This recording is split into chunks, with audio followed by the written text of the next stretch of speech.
नमस्कार दोस्तों, और आज हम लोग बात करेंगे डिवाइन मेलोडी 369 में। आज हम लोग जानेंगे कि सत्य क्या है और ये जानेंगे कि आनंद क्या है। तो जब से ये सृष्टि बनी है तब से अलग अलग देवी देवताओं की पूजा होती हुई आई है। अलग अलग धर्मों में अलग अलग तरीके से लोगों ने पूजा पाठ किया है। कई चीज़ें हैं, इसको जानेंगे कि सत्य क्या है और क्या पूजा पाठ से सत्य का कोई लेना देना है, यह है क्या। तो देखिए, सबसे पहले आप ये समझिए कि इस सभी सृष्टि को बनाने वाला कोई सृष्टि करता है, कोई सृजनात्मक रूप से इस पूरी सृष्टि का सृजन किया होगा, जिसने सभी चीज़ों को बनाया। क्योंकि बिना कल्पना के कोई भी चीज़ संभव नहीं है। तो इसका मतलब चींटी से लेकर के सारे जीवों के लिए कल्पना की गई होगी, सभी वृक्षों के लिए कल्पना की गई होगी, और उस कल्पना को ऊर्जा के मदद से साकार रूप दिया गया है। ये करने वाला कोई और है, जो करके ये सब चीज़ें दिया है आपको, और आज भी कर रहा है, अलग अलग तरीके से कर रहा है। तभी तो उसकी पूजा हो रही है, तभी तो उसको याद किया जा रहा है। हर उस चीज़ को याद किया जाता है जिससे लाभ है, बिना लाभ के कोई भी काम नहीं हो सकता। तो इसीलिए आज हम लोग जानेंगे कि सत्य क्या है। तो सत्य है क्या कि जब कोई भी व्यक्ति या कोई भी चीज़ जब उसके परम को तलाशने में निकलती है तो वही सत्य है। यानी जो पेड़ देखा, उसको पौधे को देखा, पेड़ को देखा, तो जब वो उसके गुणों को जाना और जब उसके गुणों को जानने वाले के पीछे चला गया कि आखिर इस गुण को देने वाला कौन है, इस चीज़ को बनाने वाला कौन है, तो उसी को सत्य कहा गया। सत्य की खोज कोई और खोज नहीं, खुद के भीतर उतर करके गहराइयों में उस चीज़ों को अनुभव कर लेना है जिस चीज़ों से ये सृष्टि बनी है। क्योंकि आप उसी के हिस्से हो, और उसी हिस्से को तलाश कर लेना कि हम किस चीज़ का हिस्सा हैं, किसके टूटे हुए भाग हैं। उसके पूर्ण को जानने के लिए जो जिज्ञासा पैदा होती है, वो भी अनंत जिज्ञासा जब पैदा होती है, तो उसी को परमात्मा कहा गया, उसी को सत्य कहा गया। और उसी के पाने के बाद जो आनंद पैदा होता है वही आनंद है। यानी सत्य को जब आप ढूंढ लेंगे, जैसे सत्य को जब आप ढूंढने निकलेंगे तो बहुत सारी चीज़ों से गुजरेंगे।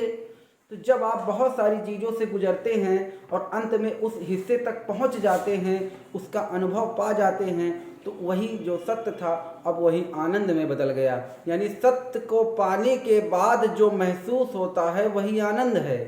तो सत्य और आनंद कुछ और नहीं, आपके भीतर एक खोज है, एक ऐसी गहरी खोज जो सांसों के मदद से की जाती है, विचारों के मदद से की जाती है, मन के मदद से की जाती है। इन सब को सामंजस्य में, तालमेल में बैठा करके जब आप अपने मन को उस गहराई में उतारते हैं तो मन जो है आपकी जो खोज करके लाता है वही सत्य है। और उस खोज को पाने के बाद जो आपके अंदर महसूस होता है वही आनंद है। इसी को सारे गुण को कबीर ने गाया, इसी के सारे गुण को सभी संतों ने गाया, इसी के सारे गुण को आज भी बहुत सारे संत गा रहे हैं। तो कोई कुछ नया नहीं है, सब आपके भीतर उतरने के बाद, अपने विचारों को अलग करने के बाद, जो आपको अनंत जिज्ञासा जो आपके अंदर थी, जब वो अनंत जिज्ञासा आपके मन के साथ मिल जाती है तो वहाँ पर एक महाऊर्जा पैदा होती है। उसी महाऊर्जा की को खोज में, वही महाऊर्जा जब खोज में आगे बढ़ जाती है तब जाकर के सत्य की प्राप्ति होती है।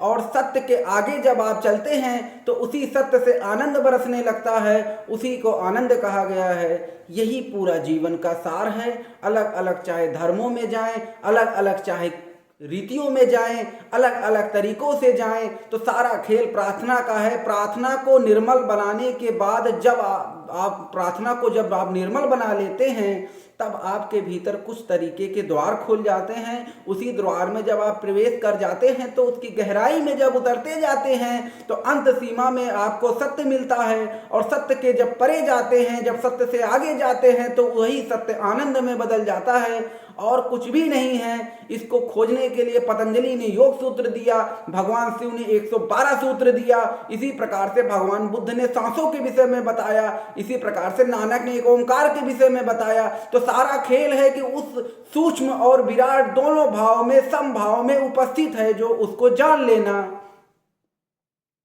यही आज से नहीं, ये जब से सृष्टि बनी है तब से ये होता आया है।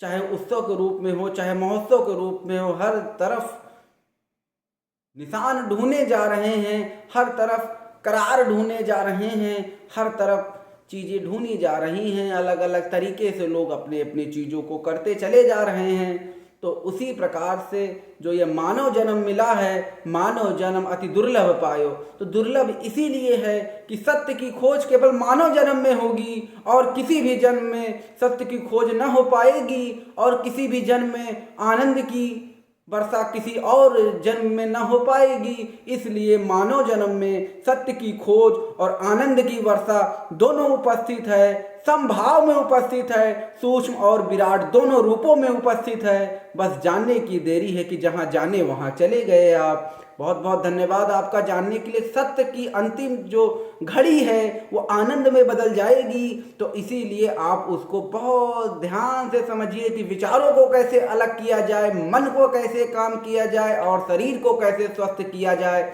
यही तीन चीज आपके साथ जाएगी।